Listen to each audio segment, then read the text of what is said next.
এই ইলিশ মাছটা আমি ভুনা খিচুড়ি করব পোলার চাল দিয়ে। টাটকা ইলিশ, এটা আমি কেটে ধুয়ে পরিষ্কার করে হাতে মেখে রান্না করব, তারপরে ভুনা খিচুড়ি করব।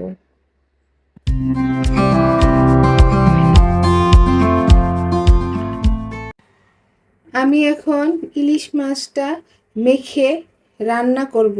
এইভাবে মেখে রান্না করলে অনেক টেস্টি হয়। এটা হচ্ছে ইলিশ মাছ।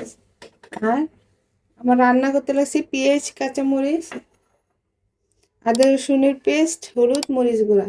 এখন আমি এটা মাখাবো।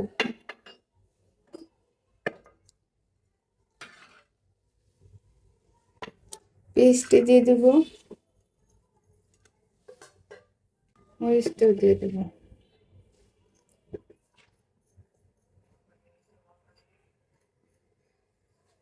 এখন দিয়ে দেবো, তেল দিয়ে দেবো।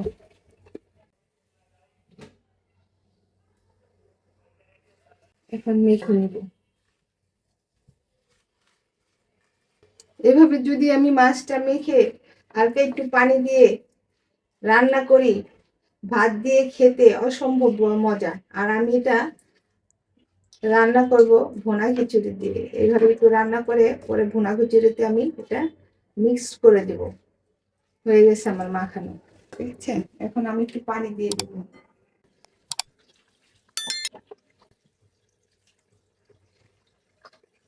আমার পানি দেওয়া শেষ। এখন আমি মাছটা ঢেকে দেব এবং রান্না চলে যাবে। বিসমিল্লাহির রহমানির রহিম। এখন আমি ঢাকনাটা উঠিয়ে দেব। আমার মাছটা হয়ে গেছে। হালকা পানি দিয়ে মাশাআল্লাহ মাছটা হয়ে গেছে।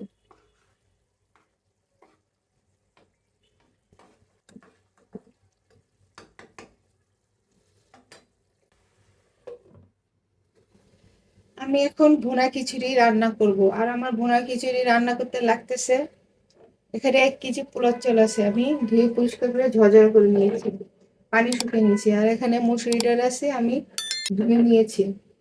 আর এটা মুগ ডাল আমি ভাজা করে ধুয়ে নিয়েছি। আমার ভুনা খিচুড়ি রান্না করতে লাগতেছে পেঁয়াজ আর একটু গরম মশলা লাগবে। এখন আমি রান্নাটা চালাই দিব। আমি তেল দিয়ে দিব।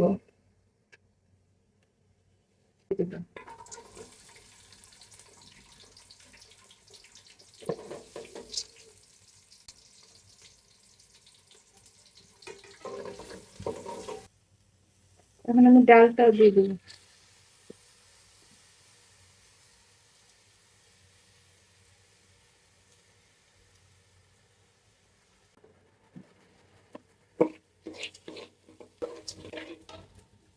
আমি একটু ভাজা ভাজা করে নিলাম। আমি এখন মুগ ডালটা দিয়ে দেবো।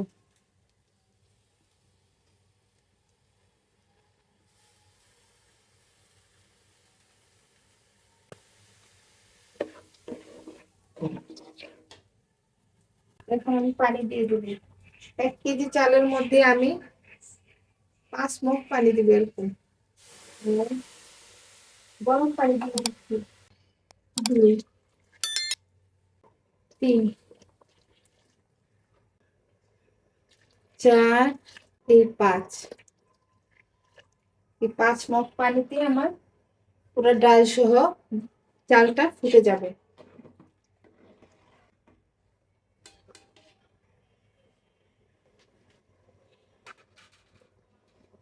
আমি একটু নেড়ে দিলাম।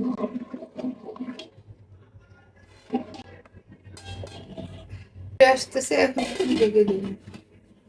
এখন আমি ইলিশ মাছটা দিয়ে দিব।